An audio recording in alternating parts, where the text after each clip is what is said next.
Hai assalamualaikum semua, jangan lupa subscribe like komentarnya biar ramai. 51 Mr. Zafran kembali berdiri dengan senyum penuh keyakinan, dia ingin menyampaikan sebuah senjata pamungkas yang akan memenangkan gugatan kliennya. Terima kasih Yang Mulia, setelah pihak tergugat menyampaikan argumen dan juga bantahannya, demikian halnya juga kami selaku kuasa hukum penggugat, telah memberikan dasar-dasar tuntutan klien kami yang murni ingin memberi pelajaran bahwa pentingnya saling harga menghargai dan hormat menghormati dalam kehidupan sosial di tengah masyarakat, agar tidak ada pihak yang merasa direndahkan oleh pihak lain. Namun, semua usaha yang kita lakukan untuk mencari pembenaran, tetap saja harus berpayung pada perundangan yang berlaku. Jadi di sini saya ingin menyampaikan kutipan perundangan yang menyebutkan bahwa, jika kedua belah pihak gagal atau batal menikah, pada akhirnya pihak yang menerima seserahan harus mengembalikan semua barang pada pihak yang memberikan seserahan, seperti itu perundangan pernikahan mengatur dengan sangat jelas. Jadi Yang Mulia, sudah sangat jelas gugatan klien kamu harus dimenangkan karena sudah sesuai dengan peraturan perundangan yang berlaku. Ucap Mr. Zafran mantap mengakhiri argumennya. Mendengar penjelasan Mr. Zafran tampak kuasa hukum via mati kutu, tidak tahu alasan apa lagi yang harus mereka kemukakan untuk memenangkan persidangan. Namun, di tengah kebuntuan pengacara Wilson, tiba-tiba Dewan Hakim memutuskan untuk break sejenak mengingat sudah masuk waktu jam makan siang. Hal ini dimanfaatkan kuasa hukum untuk memutar otak membantah semua tuntutan dan argumen si penggugat saat nanti dilanjutkan kembali. Bagaimana perkembangan sidang di sesi pertama tadi, Pak Wilson? Tanya Hengki di sela-sela istirahat di ruang pengadilan tinggi Jakarta itu. Menurut saya berimbang Pak, masing-masing mempunyai alasan yang kuat untuk memenangkan persidangan. Tapi, di bagian akhir sebelum istirahat, kuasa hukum Coki menyampaikan peraturan perundangan yang sulit untuk dibantah. Tetapi, tenang saja Pak, di waktu yang tersisa saya akan mempelajari perundangan tersebut dan akan mencari sisi lemahnya agar bisa saya patahkan di sesi kedua. Jelas pengacara Wilson yang bersama-sama asistennya tampak bertekuk lumus mengumpulkan data pada strategi pada sesi kedua nanti. Saran saya, pada saat istirahat ini kita gunakan tekanan pada Coki agar mau menyerah saja, membatalkan tuntutannya pada Via. Tanpa pikir panjang Hengki menghampiri Coki yang sedang duduk sendirian di pojok ruang serbaguna itu. Hei, Coki, aku minta kamu bersifat seperti jantan sejati dengan membatalkan gugatanmu kepada Via. Percaya kataku, kalau kamu menang pun hanya akan mencemarkan reputasimu, tapi sebaliknya jika kamu menyerah, pasti dukungan akan mengalir padamu. Rayu Hengki melancarkan jurusnya untuk melemahkan Coki, seperti yang disarankan oleh pengacara Wilson. Terima kasih atas sarannya, Pak Hengki, tapi ibarat pepatah, terlanjur basah, mandi sekalian, aku sudah siap mau kalah mau menang akan melanjutkan persidangan ini sampai selesai, ungkap Coki. Keras kepala juga kamu itu Coki. Awas kalau sampai Via kalah, akan aku buat hidupmu susah, sesusah-susahnya. Ancam Hengki sambil menunjuk-nunjuk ke wajah Coki yang sedang duduk menikmati secangkir kopi latte. Coki tampak santai-santai saja tidak meladeni ancaman Hengki. Baru saja Hengki pergi, duo rusuh, anak dan mamanya, tiba-tiba datang memaki-maki Coki. Jangan kamu pikir kami akan diam saja, Coki. Semakin diusik kami akan semakin berkoar-koar ke semua orang bahwa kamu itu lelaki kere yang enggak punya otak. Maki Gracia sama seperti yang Hengki lakukan, menunjuk-nunjuk ke wajah Coki yang malah menyungging senyum. Sudah tua, Tante, sebaiknya insyaf, jangan menambah dosa dengan memburuk-burukkan orang lain. Ucap Coki coba menasihati Gracia. Simpan saja nasihatmu, Coki. Aku tidak butuh. Balas Gracia dengan nada marah. Jangan berani menghina mamaku ya, Coki. Kalau bukan di pengadilan, aku tidak akan segan-segan menghajarmu. Maki Paul merasa tak terima Coki menasihati ibunya bahkan Coki telah menghina ibunya. Sudah saatnya kamu jadi lelaki yang mandiri, Paul. Aku tahu sebenarnya kamu punya potensi, tapi karena rasa malasmu sangat dominan, jadi kamu sudah merasa keenakan hidup di bawah ketiak kakak dan mamamu. Jika aku menang persidangan nanti, dan keluargamu harus berusaha keras mengganti uang yang aku tuntut, maka tugasmulah sebagai anak lelaki satu-satunya di keluarga yang harus bekerja keras melunasi semuanya. Ucap Coki menyindir Paul dengan pedas. Enggak usah ikut campur urusan orang, Coki. Dan jangan mimpi bisa menang dalam persidangan ini. Bentak Paul. Melihat Mr. Zafran datang, Gracia dan Paul cepat-cepat menyingkir meninggalkan Coki yang tetap santai walaupun baru saja dihujani hinaan dan cemoohan oleh duo rusuh. Kita pasti akan menangkan, Pak Hengki. Tanya Via dengan manja kepada Hengki yang duduk bersebelahan dengannya di tepi jendela ruangan yang dikhususkan untuk istirahat peserta sidang dan keluarganya. Jelas dong, cantik. Wilson itu pengacara hebat, dia tidak pernah kalah dalam pengadilan. Jelas Hengki ingin menyenangkan hati Via. Misalnya nih aku kalah, nanti bagaimana aku harus membayar uang seserahan Coki? Terus terang aku tidak punya uang sebanyak itu, aku Via walaupun terlihat sungkan saat mengatakannya. Serahkan padaku, cantik, uang segitu sih buatku enggak ada apa-apanya, kamu tenang saja, asal kamu selalu di sampingku hidupmu aku jamin akan bahagia. Janji Hengki membuat wajah Via yang tadi risau seketika itu juga terlihat ceria, seperti bulan purnama di langit malam yang gelap. Saat sedang asyik berduaan dengan gebetan barunya, sebuah panggilan masuk ke ponsel si bandot tua Hengki, membuat wajah lelaki parubaya tapi selalu berpenampilan parlente itu tampak heran saat mengetahui peneleponnya. Pasti ada hal penting yang ingin dibicarakan Susan, kalau tidak buat apa dia mau meneleponku. Sedangkan tadi saat disapa dia malah menghindar, pikir Hengki lalu pamit kepada Via untuk keluar ruangan menerima telepon itu. Halo Pak Hengki, Bapak masih di tempat persidangan kan, Pak? Iya benar, Bu. Bu Susan di mana? Dari tadi selama persidangan saya tidak melihat Ibu. Itu tidak penting, Pak. Yang lebih penting kita sudah sama-sama tahu perusahaan Sinar Gading banyak bergantung dengan Artama Karya. Kalau ingin bisnis Bapak tetap lancar bersama perusahaan kami, saya sarankan sekarang juga Bapak pergi dari pengadilan, kecuali Bapak ingin Sinar Gading hanya tinggal nama, ancam Susan langsung mematikan panggilannya. Hengki langsung merenung dan berpikir kalau Coki adalah bukan orang sembarangan, walaupun penampilannya lusuh tapi mempunyai pengaruh yang besar. Terbukti saat kejadian di resto kemarin, direktur hotel lebih memilih mengusirnya ketimbang mengusir Coki. Dan saat ini Susan mengancam akan membuat bangkrut perusahaan Hengki seandainya dia tidak meninggalkan sidang gugat Coki. Siapa sebenarnya, Coki? Guman Hengki setelah mengambil keputusan untuk menuruti perintah Susan. Tanpa bicara sepatah kata, Hengki berjalan melewati Via yang masih duduk di tempatnya begitu saja. Lalu dia menghampiri pengacara Wilson dan mengajaknya untuk walk out dari pengadilan dan tak ingin lagi ikut campur mengenai masalah ini. Pak Hengki, mau kemana? Tanya Via kebingungan melihat Hengki dan orang-orangnya pergi dengan tergesa meninggalkan gedung pengadilan. Gracia dan Paul yang melihat kejadian itu pun hanya bisa bengong, tanpa tahu harus berbuat apa. Bersambung, 52. Setelah kepergian Hengki dan pengacara Wilson, yang dilakukan Via adalah menelepon Sandy untuk memintai bantuannya. Tapi, sayang sekali ponsel atasan Via itu sedang tidak aktif. Untuk menjawab rasa penasarannya, kemudian Via menelepon Hengki. Baru saja nada panggilan masuk, Hengki langsung menolak panggilan Via, membuat gadis itu merasa kesal dan ingin menangis. Masa kamu tidak tahu alasan Hengki pergi begitu saja? Apa yang sudah dia bicarakan tadi denganmu? Aku tidak tahu, Mah. Tadi Hengki cuma bilang kalau aku akan memenangkan sidang ini. Kalaupun kalah dia akan membayarkan semua uang yang diminta Coki.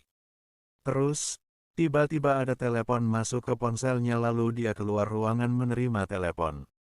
Tidak lama kemudian dia datang lagi dan membawa orang-orangnya pergi tanpa sepatah kata pun, jelas Via pada ibunya.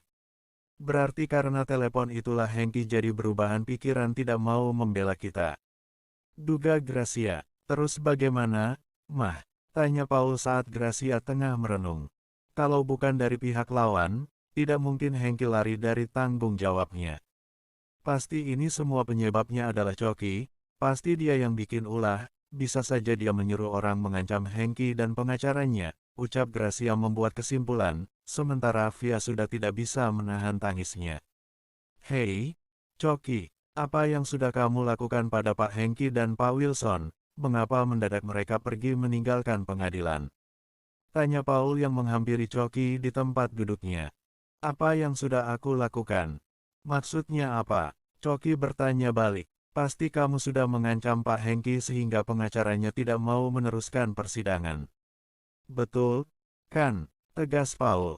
Enggak salah tuh, bukankan selama ini kalian yang mengancam aku untuk menarik gugatan. Terus logikanya di mana? Orang sekaya aku bisa mengancam seorang direktur kaya raya seperti Hengki Purnomo. Enggak masuk akal, kan? Ucap Choki coba memutarbalikkan fakta membuat Paul terdiam. Choki, please aku mohon batalkan gugatanmu. Tiba-tiba Via yang pipinya basah dengan air mata datang memohon-mohon pada Choki sebagai usaha terakhirnya terbebas dari tuntutan. Kamu tidak malu memohon-mohon pada orang kere seperti aku, Vio. Aku tahu kamu masih menyukai aku, kalau kamu mau membicarakannya baik-baik aku masih memberi kesempatan kedua agar hubungan kita bisa dilanjutkan. Tolong ya, Choki. Rayu Via mengeluarkan jurus terakhirnya untuk melemahkan hati Choki. Hahaha, Via, entah terbuat dari apa hatimu itu, sebentar kamu ke Sandi, sebentar lagi ke Hengki, sekarang malah ngajak aku balikan, cintamu ternyata sesuai kebutuhan ya. Benar-benar kamu itu, Vio. Ungkap Choki sambil geleng-geleng kepala.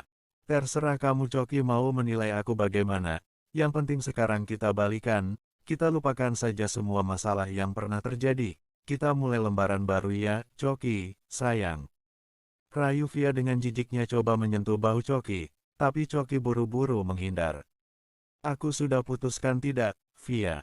Aku tegaskan sekali lagi, tidak akan kembali pada orang yang telah sedemikian rupa menghina dan mencemarkan nama baikku. Sampai ketemu di ruang sidang. Ucap Choki lalu bergegas meninggalkan Via dengan keluarganya. Via menangis terseduh-seduh di pelukan Gracia, pupus sudah harapannya untuk terbebas dari gugatan Choki. Paul dan ibunya pun tidak tahu harus berbuat apa, karena hidup mereka selama ini pun bergantung pada Via, jadi ketika Via rapuh, mereka pun sama rapuhnya.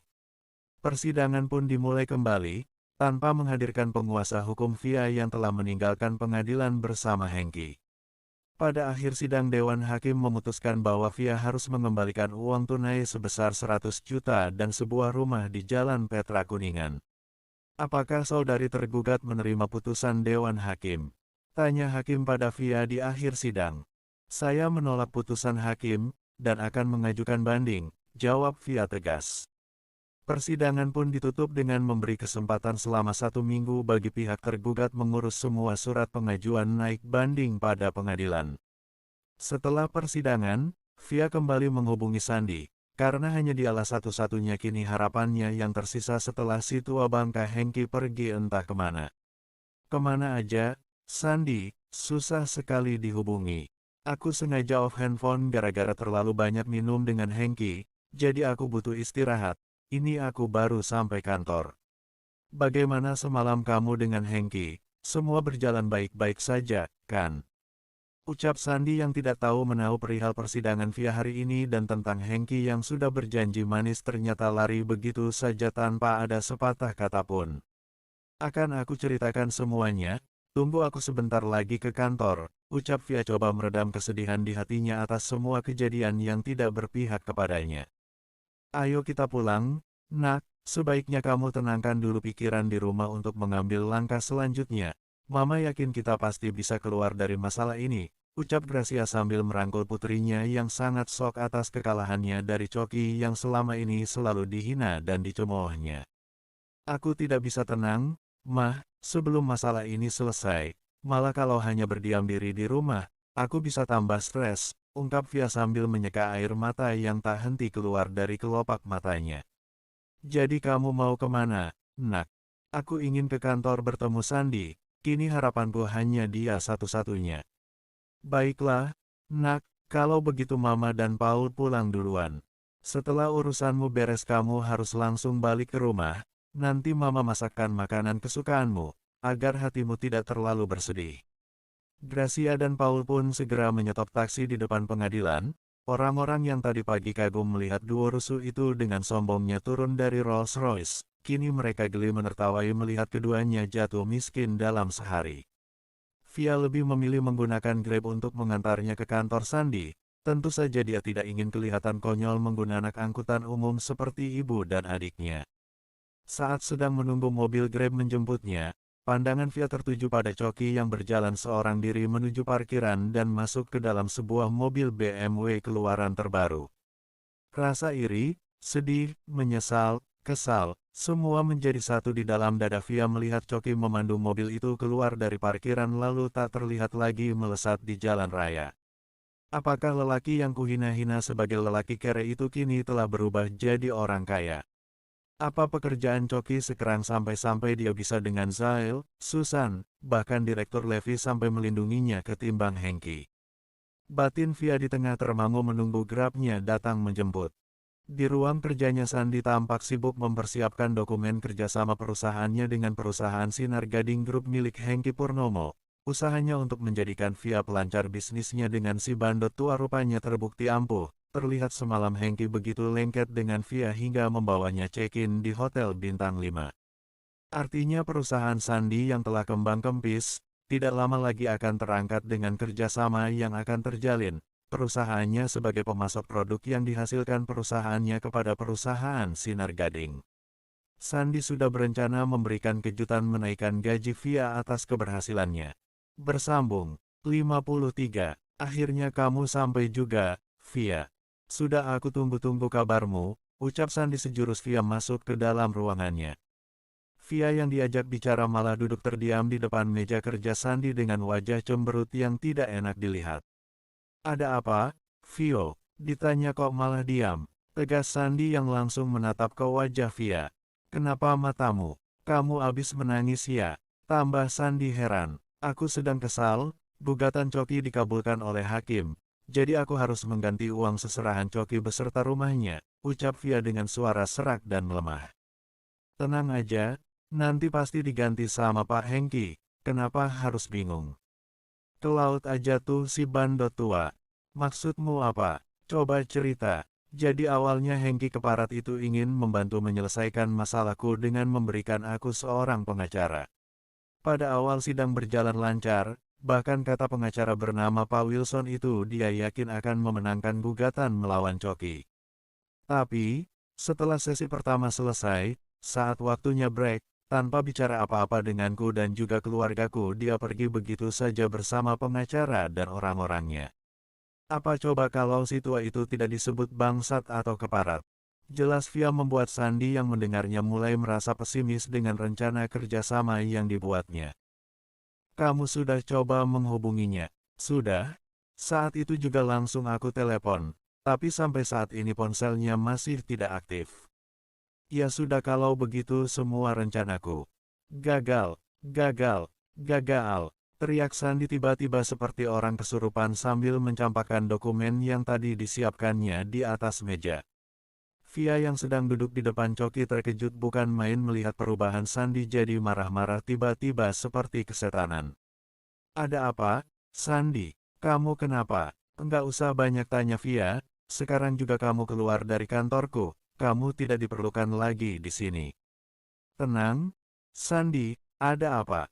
Coba kamu jelaskan padaku apa yang terjadi. Oh, kamu belum ngerti juga. Dengar ya. Dengan gagalnya kamu mendekati Hengki, berarti gagal juga bisnis aku dengan perusahaannya, yang artinya perusahaanku akan segera gulung tikar. Kok bisa seperti itu? Enggak usah banyak tanya Via, mulai hari ini kamu aku pecat. Keluar kamu sekarang, keluar. Sandy mengusir Via dengan tidak manusiawi, selain menunjuk-nunjuk dan berteriak, Sandy juga mendorong tubuh Via untuk segera keluar dari ruangannya, hingga Via terjatuh ke lantai. Hari ini benar-benar hari terburuk sepanjang hidupku. Setelah ditinggalkan begitu saja oleh Hengki, aku kalah di pengadilan. Kini sampai di tempat kerja tempat satu-satunya tempatku bergantung malah aku dipecat dengan tidak hormat, diusir dan didorong sampai jatuh seperti pengemis. Gumam Via yang masih terduduk di lantai di depan pintu ruang kerja Sandy sambil menangis terseduh-seduh. Tiba-tiba di saat yang paling rapuh itu Via teringat Choki. Inikah balasan yang aku terima atas semua perbuatanku pada Choki? Gumam Via lagi menyesali perbuatannya pada Choki.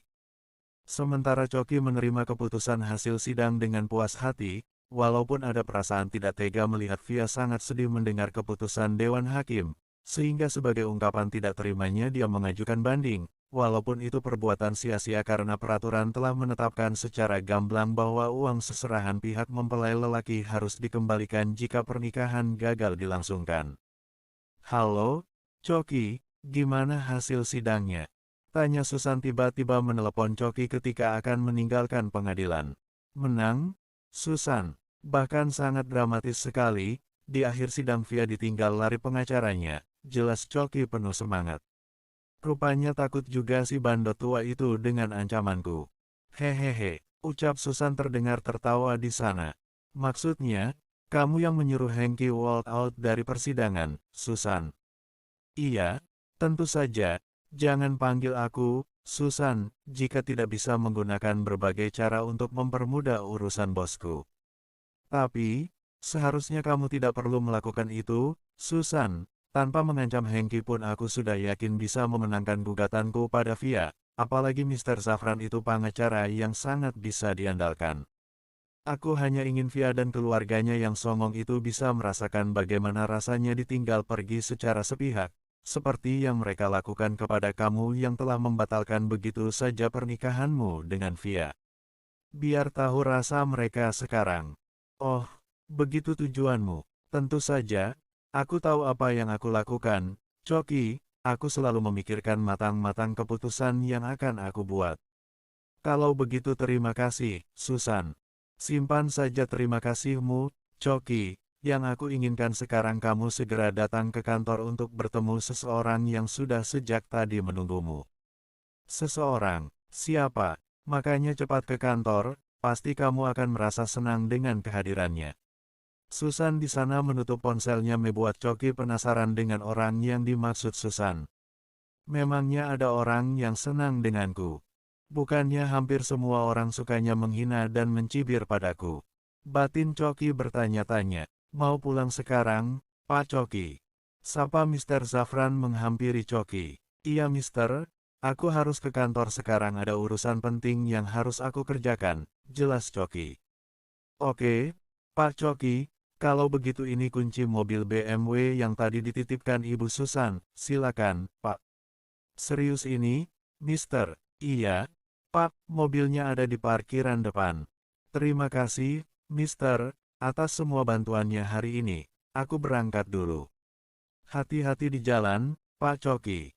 Coki merasa sangat excited diberi kesempatan mengendarai BMW terbaru yang selama ini hanya berada dalam angannya. Tanpa pikir panjang diterus keluar dari gedung pengadilan menuju parkiran mobil. Seperti mimpi yang menjadi kenyataan, Coki langsung saja menaiki mobil itu dan terus tancap gas di jalan raya menuju ke kantornya. Tiba di kantornya, Coki merasa tidak sabar untuk masuk ke dalam ruang kerjanya, karena sejak tadi penasaran dengan ucapan Susan bahwa ada seseorang yang sedang menunggunya. Perlahan Coki membuka pintu ruang kerjanya, di dalam tampak sepi tidak siapapun. Tiba-tiba seseorang menutup matanya dari belakang. Coki dapat mencium lotion sari bengkoang yang menempel pada jari-jari lembut yang menutupi wajahnya. Dia tentu saja tidak mungkin lupa dengan seorang wanita yang sejak dia kecil selalu menggunakan lotion murahan itu. Leona Lian, desis Coki menyebut nama seorang wanita yang sudah lama dirindukannya. Yah, ketahuan juga, deh. Ucap wanita berpakaian serba hitam itu membalut kulitnya yang putih bak pualam. Kakak, ucap Coki saat membalikkan tubuhnya saat melihat seorang wanita yang mirip dengannya namun versi wanitanya. Bagaimana ceritanya kamu bisa sampai di sini, Kak? Tanya Coki yang masih tak percaya kakak kandungnya yang tinggal jauh di seberang pulau berada di dalam ruang kerjanya. Itu enggak penting, yang penting sekarang. Aku mau minta ditraktir makan karena sekarang kamu sudah jadi CEO.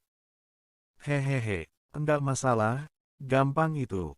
Tapi aku dengar juga kakak sudah jadi businesswoman di Batam. Tapi kenapa aku masih mencium bau lotion murahan sari bengkoang yang kakak pakai itu? Anggap saja, penghematan. Hahaha, Coki ikut tertawa mendengar candaan Leona Lian. Kehadiran kakaknya yang tiba-tiba sungguh surprise yang sangat menyenangkan hatinya. Setelah kemenangannya pada persidangannya hari ini, kebahagiaan Coki rupanya dilengkapi dengan kehadiran Lian. Sungguh sebuah hari paling bahagia yang dilaluinya setelah beberapa saat lalu hidupnya berada pada titik terendah setelah kegagalannya menikah dengan Via. Cacian, hinaan, dan cemoohan atas dirinya sirna sudah dengan kebahagiaan yang diterimanya hari ini. Berbeda dengan Via, justru sebaliknya, dulu dia begitu sombong merendahkan diri Coki sedemikian rupa, kini keadaan berbalik, dirinya lah kini yang direndahkan oleh orang lain, bahkan yang ada pada dirinya telah terenggut, harta dan pekerjaannya hilang dalam waktu yang bersamaan. Semoga semua sehat dan sukses selalu. Bersambung. Terima kasih.